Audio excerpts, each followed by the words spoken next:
I will teach you to be rich पढ़कर आप सीखेंगे कि आप सिर्फ नौकरी करके कैसे करोड़पति बन सकते हैं। इसे पढ़कर आपको सेविंग्स और इन्वेस्टमेंट की महत्वपूर्ण जानकारी मिलेगी। About author Ramit Sethi. दोस्तों, I will teach you to be rich किताब रिमित सेठी ने लिखी है। वे भारतीय मूल के हैं और अमेरिका में रहते हैं। वहां एंटरप्रेन्योरशिप वर्ल्ड का वे एक जाना पहचाना नाम है।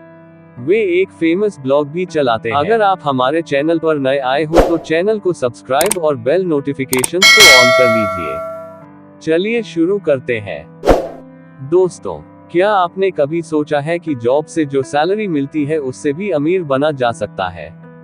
बहुत से लोगों को ये शायद पॉसिबल न लगे। बहुत से लोग सोचेंगे कि अमीर तो बस बिजनेस करके ही बना जा सकता है। जॉब से मिलने वाली सैलरी तो ऐसे ही उड़ जाती है, लेकिन ऐसा नहीं है।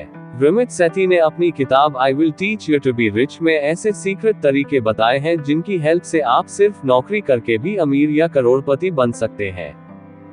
आप सोच रहे होंगे कि किताब में आपको कॉमर्स या मैथ्स के कॉम्प्लिकेटेड तरीके समझने पड़ेंगे। तो ऐसा बिल्कुल नहीं है। किताब में हर चीज इतनी सरलता से समझाई गई है कि एक हाउसवाइफ या 10th पास स्टूडेंट भी इसे आसानी से समझ सकते हैं। फ्रेंड्स, इंडिया में बहुत से लोगों में फाइनेंशियल समझ नहीं है, क्योंकि स्कूल कॉलेज में हमें इसके बारे में बिल्कुल भी नहीं पढ़ाया जाता है। जैसे अगर मैं आपसे पूछूं कि कंपाउंडिंग क्या होती है, तो शायद बहुत से लोगों को पता नहीं होगा।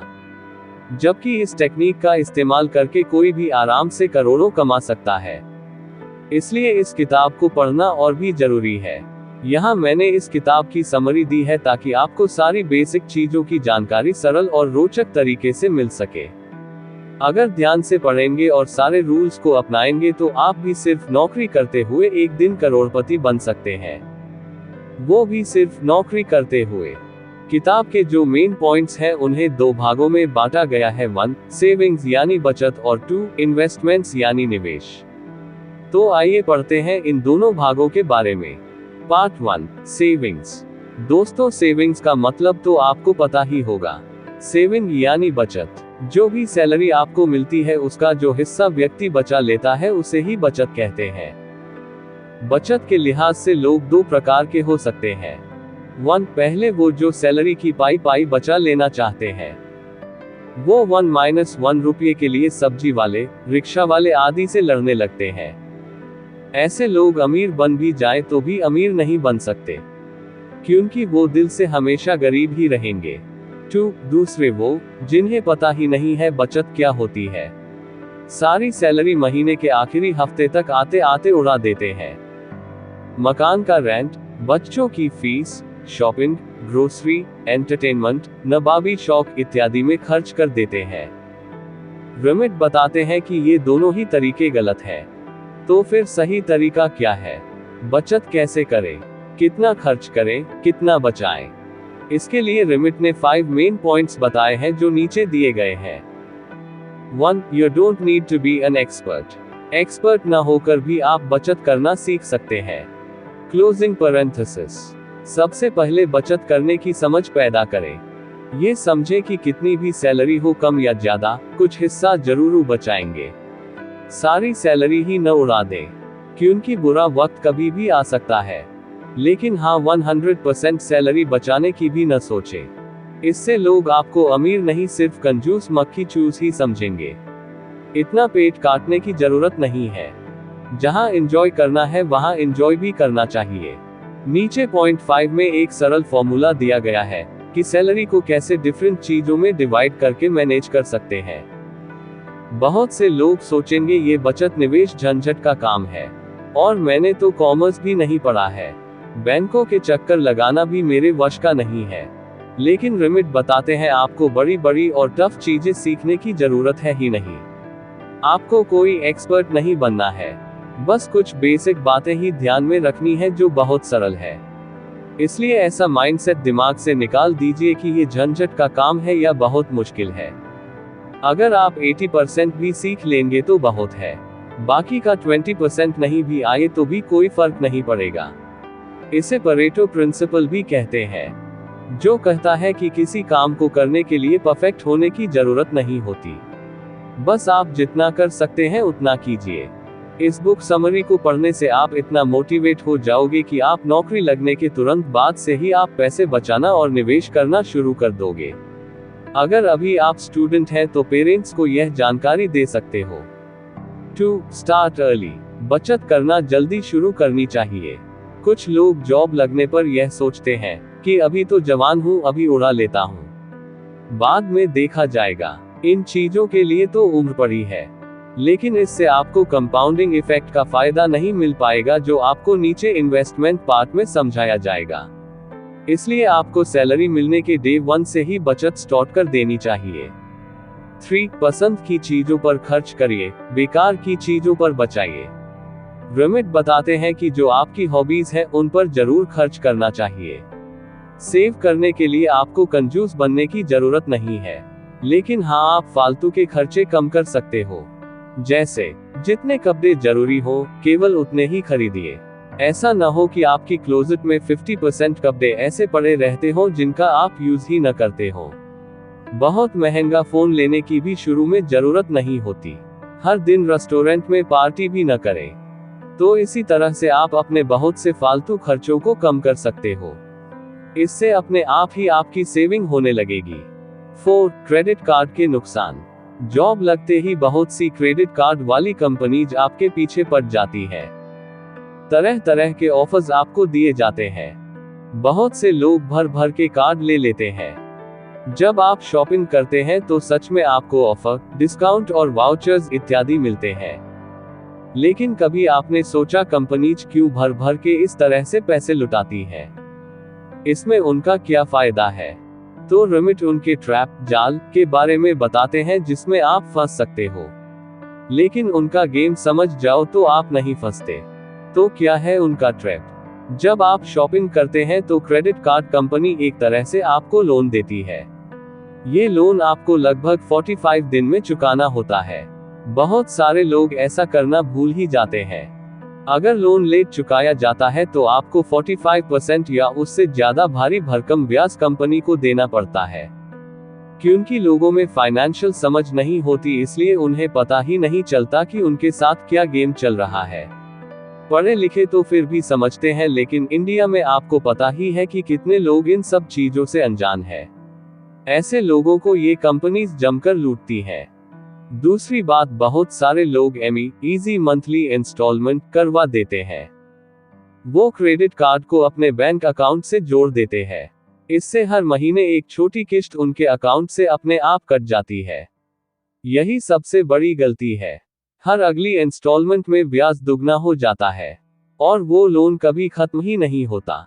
लेकिन लोग ये सोच रहे होते हैं कि थोड़ी सी ही तो किस्त जा रही है, लेकिन कुछ सालों में उनका बहुत सा पैसा क्रेडिट कार्ड वाले ले जाते हैं, जो प्रिंसिपल अमाउंट का 4 से 5 गुना भी हो सकता है, और लोगों को इसकी खबर तक नहीं होती। तो दोस्तों, आपने भी एमई करवाने की गलती की है तो आज ही उसे बंद करवा दें। जितना लोन आपके ऊपर है एक बार में ही चुका दें। 1-2 कार्ड जरूर रखें, डिस्काउंट्स का फायदा भी उठाएं, लेकिन लोन चुकाने की टाइम लिमिट कभी न भूलें।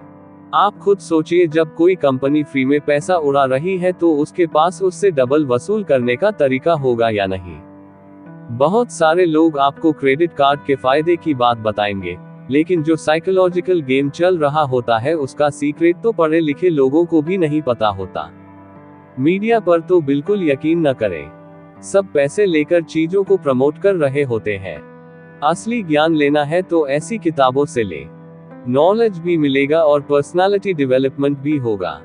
तो संक्षेप में, क्रेडिट कार्ड को यूज करें लेकिन उसे मात देना सीखें। धोखा न खाएं। 5-5-0-3-0-2-0 का रूल। तो दोस्तों, ये रहा बचत का सीक्रेट रूल 5-0-3-0-2-0। इससे आपको पता चलेगा कि कितना खर्च करना है और कितना बचाना है। रमिट बताते हैं कि सैलरी का 50% हर महीने आप घर के नॉर्मल एक्सपेंसेस पर खर्च कर सकते हैं। इनमें घर का किराया, बच्चों की फीस, ग्रोसरी, खाने पीने का सामान आदि आते हैं। 30% आप अपनी एंटरटेनमेंट और शौक पूरे करने में लगा सकते हैं। 20% बचा सकते हैं। तो दोस्तों, देखा आपने कितना आसान है बचत करना, और फॉर्मूला देखकर आपको एहसास भी हो गया होगा कि बचत करने के लिए आपको अपने शौक का बलिदान देने की भी जरूरत नहीं है, और बचत केवल 20% ही तो करनी है, जो बहुत ज्यादा भी नहीं है। तो जो 20% आपने बचाया उसके साथ क्या कर सकते हैं, उसी से आपको इन्वेस्टमेंट करना है, और यही आपको एक दिन करोड़पति बना देगा। तो अगले पार्ट को ध्यान से पढ़िए और समझिए कि इन्वेस्ट कैसे करना है। 1. Fixed deposit (FD) versus savings account. बहुत से लोग अपना पैसा सेविंग्स अकाउंट में ही पड़ा रहने देते हैं। इससे उन्हें बहुत सा नुकसान होता है। ऐसा वे इसलिए करते हैं क्योंकि या तो उन्हें फाइनेंशियल समझ नहीं है या फिर वो बहुत आलसी है, बैंक जाना झंझट का काम समझते हैं। तो दोस्तों, अगर आप भी ऐसा करते हैं तो आज ही जाग जाइए। आप पैसे सेविंग्स अकाउंट में न रखें बल्कि FD करवा दें। सेविंग्स अकाउंट में उतना ही पैसा रखें जितना आप महीने में खर्च करते हैं। सेविंग्स अकाउंट में पैसे रखकर आप अपना काफी नुकसान करते हैं। सेविंग्स अकाउंट में सिर्फ 4% ब्याज मिलता है जबकि FD में 6%। सीनियर सिटीजन्स को तो इससे भी ज्यादा। तो आप खुद सोचिए, आपको किसमें ज्यादा फायदा मिलेगा। मान लीजिए कोई आदमी सेविंग्स अकाउंट में 1 करोड़ रुपए रखता है तो एक साल में उसका ब्याज बनेगा 4 लाख, लेकिन उसी पैसे की FD करवा देगा तो मिलेंगे 6 लाख, यानी सीधा सीधा 2 लाख का अंतर। तो देखा आपने, बैठे बिठाए वो आदमी बिना कुछ किए FD से 2 लाख ज्यादा कमा लेगा। अगर आपको ये बात समझ आ गई तो हमेशा FD करवाएं। हर महीने की 5 तारीख को जिस पैसे की जरूरत न हो उसकी FD करवा दें। ऐसा रूल बना ले और इससे आपको डेट का भी कंफ्यूजन नहीं रहेगा। महीने में एक दिन का ही तो काम करना है। एक डेट रख लेने से आपको ये झंझट नहीं लगेगा। और नेट बैंकिंग करते हैं तब तो और भी आसान है। बैंक जाए बगैर ऑनलाइन मिनटों में FD करवा सकते हैं। बैंक की ऐप से भी कर सकते हैं। FD की कोई लिमिट भी नहीं है। 7 डेज, 1 मंथ या 5 साल, अपनी जरूरत के हिसाब से तरह तरह की FD करवा सकते हैं। अगर आपका बैंक सुविधा देता हो तो सेविंग्स अकाउंट को फ्लेक्सी अकाउंट में कन्वर्ट करवा लें। इससे आपका पैसा एक लिमिट के ऊपर अपने आप ही FD में बदल जाता है। तो दोस्तों, झिझक छोड़िए और बैंक जाइए और आज ही अपने पैसे को ठीक से मैनेज करिए। बैंक के लोगों का तो ये काम है, उन्हें इसी बात की सैलरी मिलती है। 2. Public provident fund. बहुत सारे लोगों को इस फाइनेंशियल टूल के बारे में पता ही नहीं है। पता भी हो तो इसे ठीक से यूज करना नहीं जानते, जिससे उन्हें मैक्सिमम फायदा नहीं मिल पाता। PPF का मतलब है पब्लिक प्रोविडेंट फंड। इसका अलग से अकाउंट SBI जैसे बैंक में कोई भी खुलवा सकता है। इसमें आप हर साल मैक्सिमम 1.5 लाख रुपए डाल सकते हैं। ये पैसा 15 साल तक ब्लॉक रहता है, यानी 15 साल तक आप इसे निकाल नहीं सकते। लेकिन यही फायदे की बात है जो मैं आपको आगे बताऊंगा। दोस्तों, आपको बता दूं कि PPF और PF दोनों अलग अलग होते हैं। PF सरकारी कर्मचारियों का ऑटोमेटिकली बन जाता है। यहाँ मैं PPF की बात कर रहा हूँ। PPF ऐसा टूल है जिससे आप करोड़पति बन सकते हैं, क्योंकि ये टूल आपको कॉम्पाउंड इंटरेस्ट, चक्रवृद्धि ब्याज देता है, जो कोई और टूल नहीं देता। बाकी सब में आपको केवल सिंपल इंटरेस्ट मिलता है। दूसरा, ये आपको 10% से ज्यादा का ब्याज देता है, जो FD से बहुत ज्यादा है, और कहीं भी इतना ब्याज नहीं मिलता। ब्याज की दरें घट बढ़ सकती हैं। यहाँ समझने के लिए मैंने एवरेज रेट ली है। तो आइए पहले कॉम्पाउंड इंटरेस्ट या कंपाउंडिंग के बारे में समझते हैं कि ये क्या होता है। मान लीजिए आपने 1 लाख PPF में डाले। इस पर आपको 10% की रेट से ब्याज मिलेगा, तो एक साल बाद आपका ब्याज होगा 10,000 रुपये। आपका टोटल पैसा हो जाएगा 110,000 रुपये। अब अगले साल आपको इस अमाउंट पर 110,000 ब्याज लगेगा, न कि 100,000 पर। ऐसा हर साल होता जाएगा।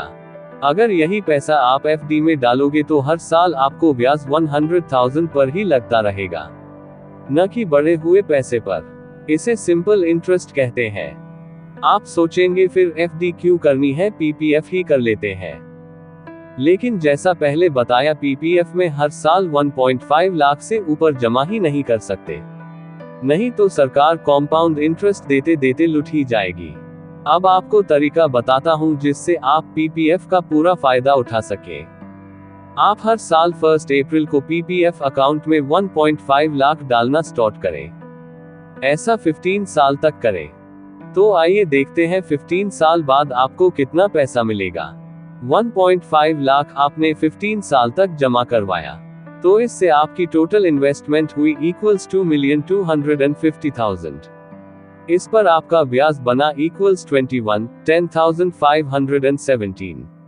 15 साल बाद आपको टोटल मिलेगा इक्वल्स 4,360,517 रुपये।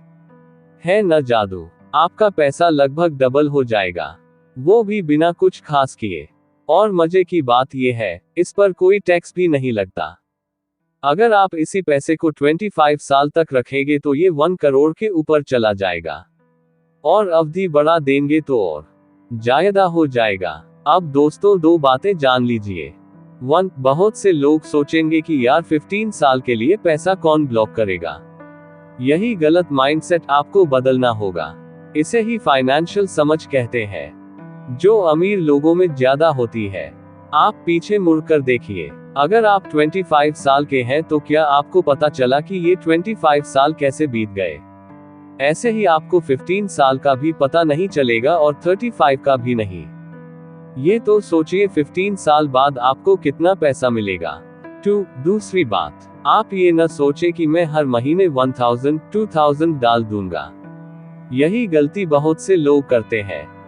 आपको सारा 1.5 लाख पहली अप्रैल को ही डालना चाहिए, क्योंकि तब से ब्याज लगना स्टार्ट होगा, वो भी 1.5 लाख की बड़ी अमाउंट पर। 1000 पर तो ब्याज बहुत कम लगेगा, जिसकी वजह से पूरा फायदा नहीं मिलेगा। ऊपर जो कैलकुलेशन की थी वो 1.5 लाख के अकॉर्डिंग ही थी। तो दोस्तों कैसे भी करके 1 अप्रैल को 1.5 लाख आप पीपीएफ में डिपॉजिट करवा दें। 1 अप्रैल से नया फाइनेंशियल ईयर शुरू होता है। इससे आप सारे साल की टेंशन से भी मुक्त हो जाएंगे, और एक बार करने के वजह से यह आपको कुछ भी झंझट का काम नहीं लगेगा। एक बार पैसा डाल दीजिए और भूल जाइए, बाकी समय लाइफ को एंजॉय करिए। सारा सिस्टम ऑटोमेशन पर चलने दीजिए, लेकिन एक बार तो सेट करना ही होगा। 3, क्योंकि पीपीएफ की अपर लिमिट 1.5 लाख ही है, तो आप अपनी वाइफ का भी अकाउंट खुलवा दें। आपका प्रॉफिट दुगना हो जाएगा। मतलब 15 साल में 45 + 45 = 90 लाख मिल जाएगा। 18 साल से ऊपर के बच्चों का भी किया जा सकता है। अगर स्टूडेंट हैं तो मम्मी पापा का खुलवा दें, उन्हें ये जानकारी दें, ये पोस्ट उनके साथ शेयर करें। दोस्तों, अब आपको जल्दी स्टार्ट करने की वैल्यू समझ आ रही होगी। अगर कोई 30 साल में पीपीएफ स्टार्ट करता है तो 15 साल होते होते उसकी उम्र 45 हो जाएगी, तो 45 लाख उसे 45 की उम्र में मिलेंगे। लेकिन अगर कोई 20 में करता है तो 35 साल में ही 45 लाख बना लेगा। लेकिन अगर आपकी उम्र ज्यादा भी है तो भी कुछ नहीं बिगड़ा है। कभी नहीं करने से देर से करना फिर भी सही है, और बुढ़ापे में पैसे की जरूरत ज्यादा होगी। तो दोस्तों आप भी देर मत कीजिए, हेजिटेशन छोड़िए और बैंक चले जाइए। जितना जल्दी पीपीएफ खुलवाएंगे उतना ही फायदा होगा। 3, एनपीएस। दोस्तों, एनपीएस का मतलब है नेशनल पेंशन स्कीम। आपको पता ही होगा कि सरकार आगे से पेंशन देना बंद कर देगी। एनपीएस के काफी फीचर्स पीपीएफ जैसे ही हैं। आप इसमें कुछ अमाउंट इन्वेस्ट करते रहते हो, लेकिन इसमें आपको आपके प्रिंसिपल अमाउंट के अनुसार हर महीने पेंशन मिलती है। इसके 40% हिस्से पर इनकम टैक्स नहीं लगता। तो सरकारी वेबसाइट पर इसके बारे में पढ़िए और स्कीम ले लीजिए। आप एसबीआई या दूसरे बैंक में इसका अकाउंट खुलवा सकते हैं।